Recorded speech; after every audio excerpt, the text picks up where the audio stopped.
Rusia aplasta a la OTAN en Ucrania, Rusia y Siria aplastan a las fuerzas apoyadas por Estados Unidos y Ucrania.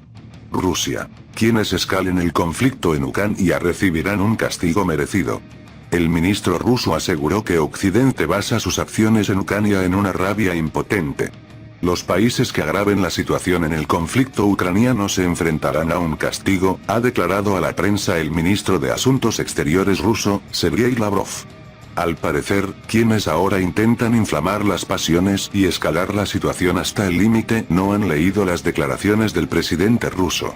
Esto debería hacerse con regularidad, afirmó el canciller, comentando los ataques ucranianos con misiles de fabricación occidental de largo alcance sobre territorio ruso. Ya saben, tenemos una expresión así, con rabia impotente, por desesperación. Pero no cabe duda de que sufrirán el castigo merecido, añadió Lavrov. En este contexto, subrayó que una operación militar especial en Ucrania era inevitable. Los sistemas de defensa antiaérea rusos derribaron esta semana 10 misiles balísticos de largo alcance ATACMS de fabricación estadounidense. Además, la semana pasada, Ucrania realizó ataques con ATACMS y misiles de crucero británicos Storm Shadow contra el territorio ruso. En respuesta, los militares rusos lanzaron un misil Oreshnik, equipado con ojivas convencionales contra una planta militar en Dnepropetrovsk. Oreshnik es un novedoso misil balístico de alcance intermedio capaz de impactar contra sus objetivos a una velocidad hipersónica de Mach 10, lo que equivale a casi 3 km por segundo. El ejército ruso entrenó a más de 300.000 soldados en unidades de reserva en 2024. En 2024, más de 300.000 militares firmaron contratos con el Ministerio de Defensa y recibieron formación para participar en la operación militar especial en Ucrania. La cifra fue revelada por el jefe de la Dirección General de Formación de Combate de las Fuerzas Armadas de la Federación de Rusia. Según él, los militares se preparan en regimientos de reserva, para los que se han formado 8 compañías de instructores y 8 compañías de entrenamiento. Se presta especial atención a la formación individual de los militares, se les enseñan habilidades de fuego, tácticas, entrenamiento de ingeniería, medicina táctica y entrenamiento especial. El jefe de la Dirección General de Entrenamiento de Combate señaló que el sistema de entrenamiento de los operadores de vehículos aéreos no tripulados se apoya en centros de entrenamiento especiales, empresas industriales, organizaciones de terceros y se proporcionan campos de entrenamiento para grupos militares. El entrenamiento militar de las unidades antidrones también se lleva a cabo con la participación de instructores de tiro de blanco. El Ministerio de Defensa de la Federación de Rusia sigue preparando reservas militares para su despliegue en Ucrania. Inicialmente, el Ministerio de Defensa formó 9 regimientos de reserva para todos los grupos en la zona de la operación militar especial en Ucrania. A finales del año pasado, se revisó la política de formación de reservas y cada ejército que participa en las operaciones en Ucrania recibió un regimiento de reserva. Según datos oficiales, durante la movilización parcial en el otoño de 2022, alrededor de 300.000 militares se unieron a las filas de las Fuerzas Armadas de la Federación de Rusia. El ritmo medio anual actual de reclutamiento de nuevos militares permite a las Fuerzas Armadas de la Federación de Rusia compensar las pérdidas y ahorrar reservas para futuras hostilidades. Resumen de los ataques rusos en Ucrania. En la noche del 2 de diciembre, el ejército ruso lanzó otra oleada de ataques en las regiones de retaguardia de Ucrania. Las explosiones resonaron en todo el país. En las regiones de Vinnytsia, Poltava y Ternopil se han registrado una serie de ataques rusos. En esta última región, los ataques rusos habrían destruido una base militar de las Fuerzas Armadas de Ucrania, donde los instructores militares de la OTAN entrenaban a los soldados ucranianos recientemente movilizados. Las instalaciones militares y las empresas industriales que abastecían al complejo militar industrial de Ucrania en las regiones de Zitomir y Cherkasy fueron dañadas. En la región de Khmelnytsky, fueron atacadas las instalaciones utilizadas para el despliegue de personal militar y el almacenamiento de combustible y municiones. Otro ataque ruso destruyó la estación de trenes de Ternopil, en el oeste de Ucrania. Como resultado del ataque, las líneas eléctricas resultaron dañadas y la mitad de la ciudad quedó sin electricidad.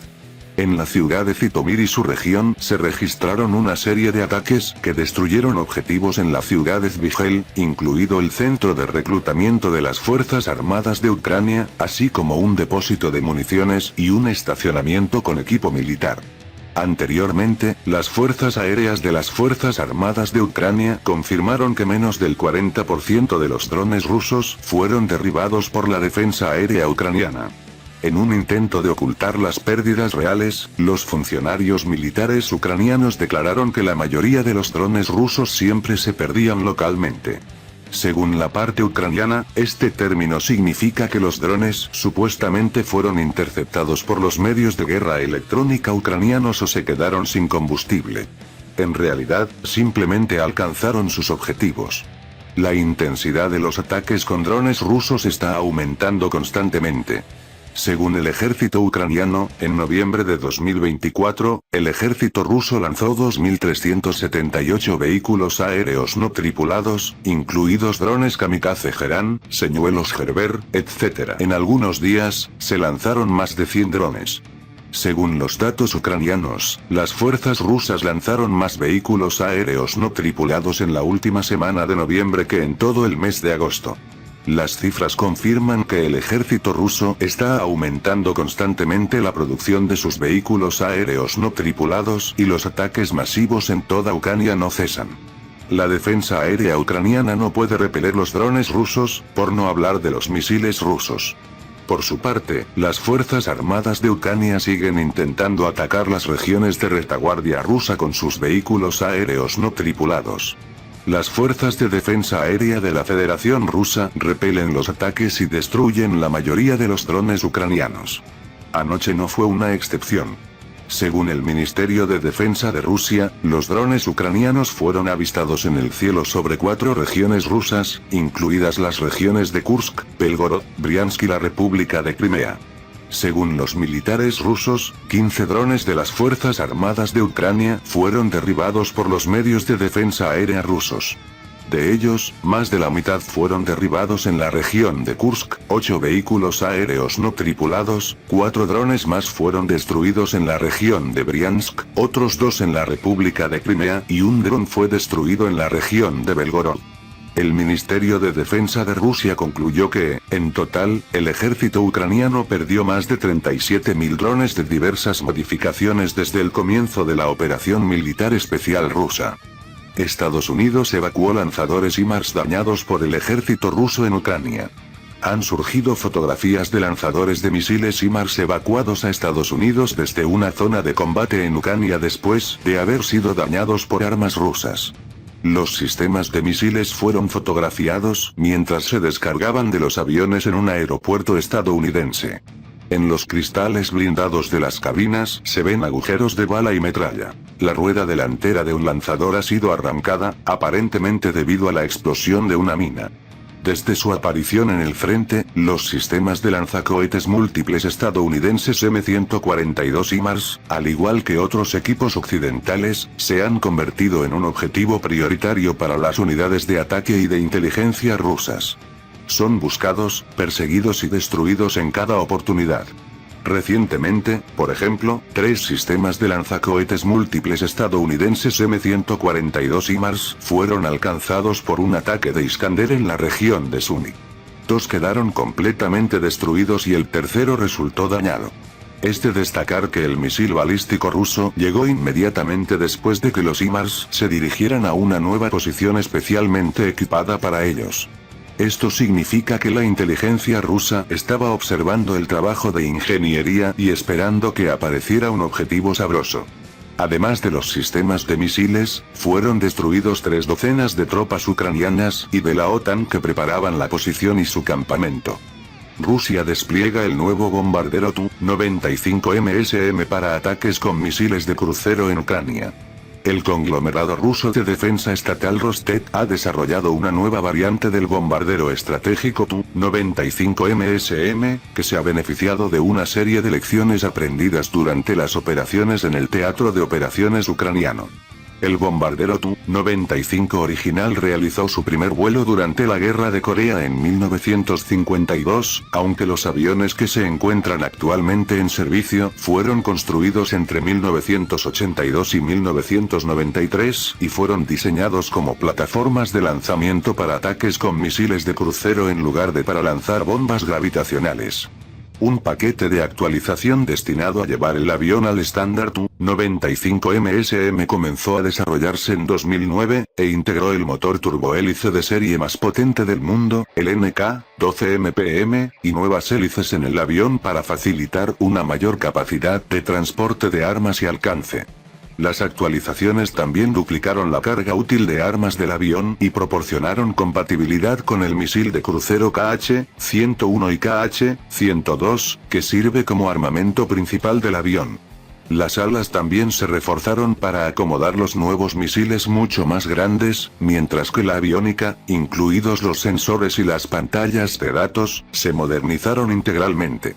Según se informa, la modernización reciente se ha centrado especialmente en mejorar la capacidad del bombardero Tu-95 MSM para integrarse con sus activos aéreos, navales y terrestres para operaciones conjuntas, lo que permite que la aeronave funcione sin problemas como parte de una red más amplia. El conjunto de aviónica del bombardero también se ha mejorado para incluir sistemas de navegación, comunicación y control, lo que facilita una planificación y ejecución de misiones más precisas. También se han integrado capacidades superiores de guerra electrónica y sistemas defensivos. El Tu-95 MSM ha sido especialmente valorado por su capacidad para lanzar ataques con misiles de crucero de largo alcance y alta precisión, el KH-101, y se informa de que las mejoras en la aviónica han aumentado aún más la precisión y mejorado las tasas de éxito de las misiones. El KH-101 y su homólogo con armas nucleares, el KH-102, se encuentran entre los misiles de crucero de mayor alcance del mundo, con alcances superiores a los 5.000 kilómetros. Los misiles han demostrado una capacidad previamente desconocida durante el conflicto en Ucrania para lanzar señuelos para evadir las defensas aéreas enemigas. Se ha informado de que, en el contexto de la operación militar especial, también ha habido demanda de una variante de menor alcance del KH-101 capaz de transportar una carga explosiva mayor, y que un misil de este tipo también podría tener aplicaciones en caso de un conflicto importante con los miembros de la OTAN. El KH-101 se ha utilizado solo en una pequeña minoría de ataques con bombarderos contra objetivos ucranianos, y la mayoría de los misiles lanzados por los bombarderos son KH-22, una clase de misiles de crucero antibuque desplegados por bombarderos Tu-22M3 más ligeros que Rusia heredó en gran número de la era soviética.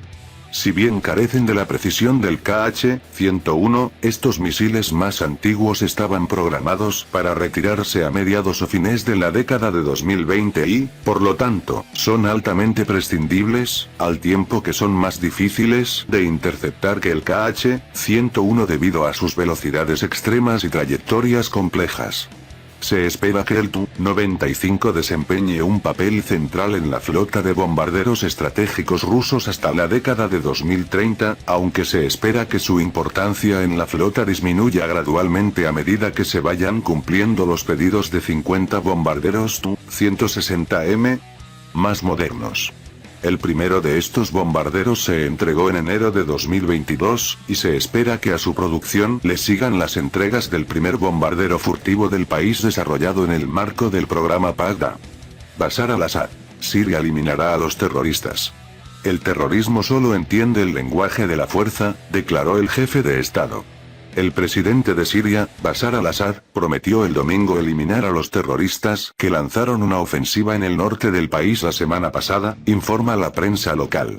El terrorismo solo entiende el lenguaje de la fuerza, y ese es el lenguaje con el que los quebrantaremos y eliminaremos, sean quienes sean sus partidarios y patrocinadores, declaró Assad durante una conversación telefónica con Badr Agunda, presidente en funciones de Abjasia. En el mismo contexto, el líder sirio remarcó, citado por medios regionales, que los terroristas no representan al pueblo ni a las instituciones del Estado. Solo representan a las agencias que operan y los respaldan, dijo.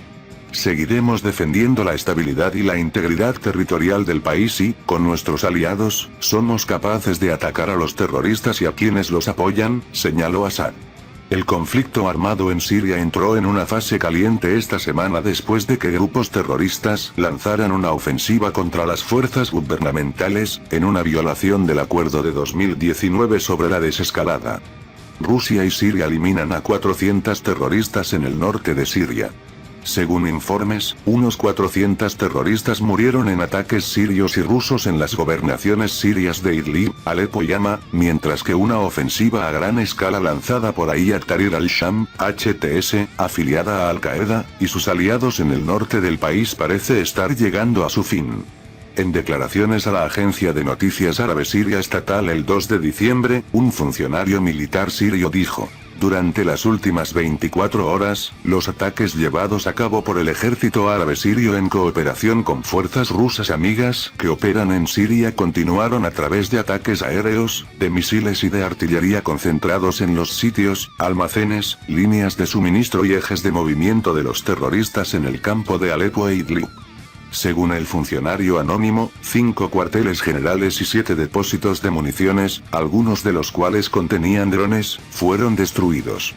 Los ataques precisos lanzados por nuestras fuerzas armadas en cooperación con fuerzas rusas amigas llevaron a la eliminación de más de 400 terroristas, incluidos de nacionalidad extranjera, durante las últimas horas, dijo el funcionario.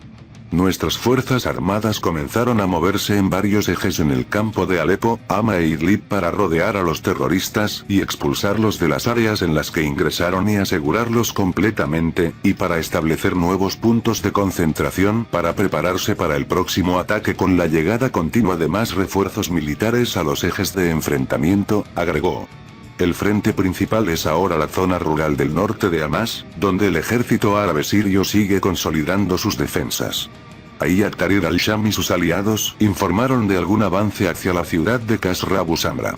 Sin embargo, están sufriendo grandes pérdidas y su avance parece estar a punto de detenerse por completo.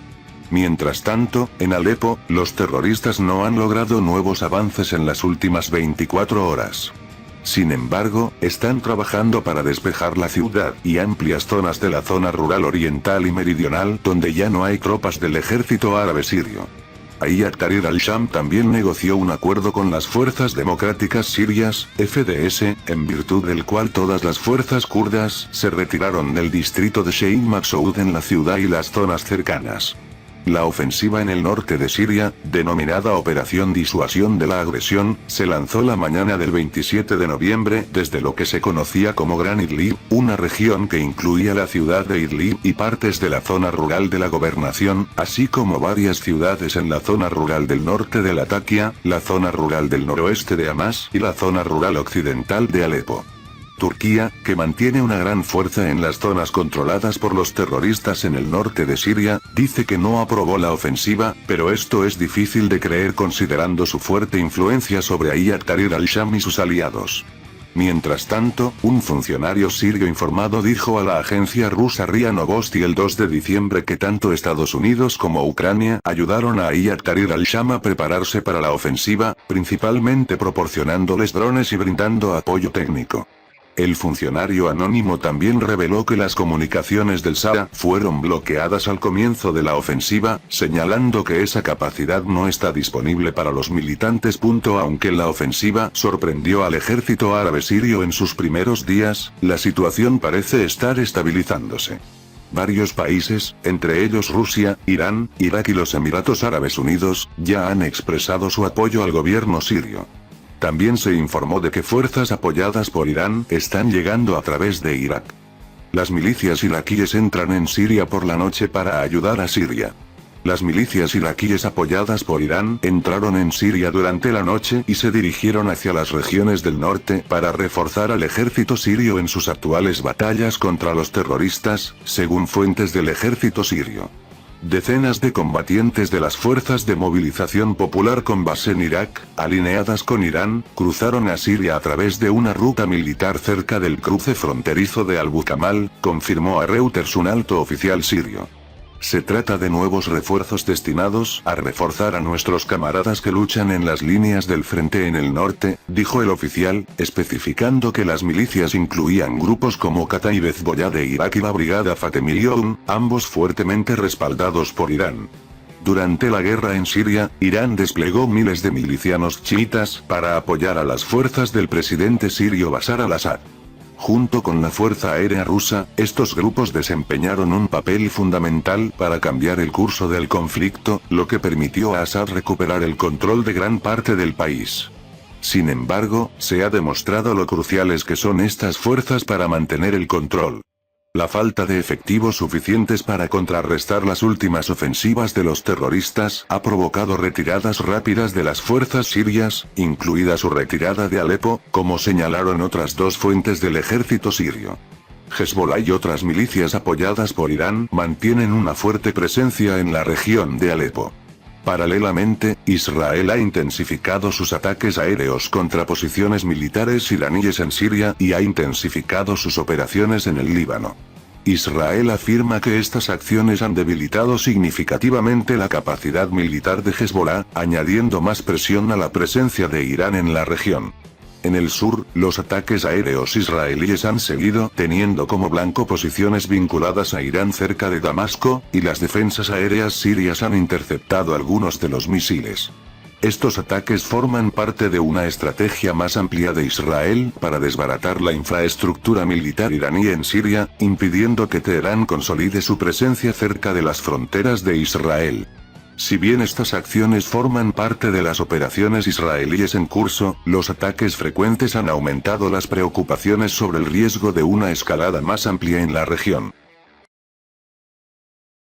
Bienvenidos a nuestro canal Poderío Armadas, suscríbase a nuestro canal para tener la mayor información de la actualidad mundial. Si te gustó el video dale like, gracias por su visita a nuestro canal.